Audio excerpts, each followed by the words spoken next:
ආයිබෝවන් අන්නවාසයෝ මේ 2025 12/10 මට හම්බෙච්ච මාසේ පඩිය ඔයාලත් එක්ක බෙදා ගන්න හිතුවා. අපි බලමු මාසෙට කොච්චර පඩියක් හම්බෙනවද කියලා. let's go. මාසෙට කොච්චර OT ප්‍රමාණයක් වැඩ කරනවද? ඒ වගේම තමයි බෝනස් කොච්චර හම්බෙනවද? මේ හැම දෙයක් ගැනම කතා කරමු. හැම කොල්ලෙක්ගේම හීනයක් තමයි හොඳ ගෙයක් හදාගන්න එක, හොඳ කාර් එකක් ගන්න එක, ආදායම් මාර්ගයක් හදාගන්න එක. මේ හැම දෙයකටම විසඳුම මුදල්. එහෙම නැත්නම් සල්ලි. මේවා අපි හොයන්න ඕන. මේවා හෙව්වේ නැත්නම් අපිට මේවා හීනම විතරක් වෙනවා.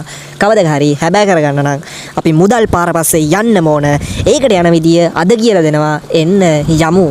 ජීවිතය කියන්නේ එක පැත්තකින් බලද්දි දුකක්, එක පැත්තකින් බලද්දි සතුටක්. හැබැයි මේ දුකයි සතුටයි දෙකම නැති වෙනවා මාසේ පඩිය අතට ආවම.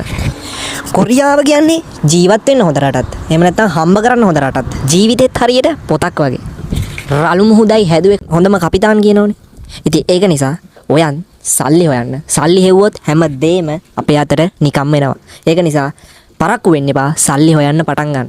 එහෙනම් අද දවසේ මාතෘකාව මගේ පඩිය ගැන.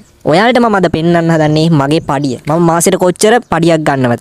මම මාසෙට කොච්චර වැඩ කරනවද? මම කොච්චර OT ප්‍රමාණයක් වැඩ කරනවද? මම කොච්චර බෝනස් ගන්නවද? මේ හැම දෙයක් ගැනම අපි කතා කරමු. මේ දැන් කතා කරමු. යමු වීඩියෝ එකට. වීඩියෝ එකට ගිහිල්ලා බලමු අපි මොන වගේද මගේ මැනේජ්මන්ට් එක කරන්නේ කියලා. දෙන්න මල්ලි අපිට සින්දුවක්. පටලවා ගන්න එපා මහත්තයෝ. තමුන්නාසේ වෙන පොට කරෙන්න හොඳේ. අර රත්තරන් අයියේ අපි වලයි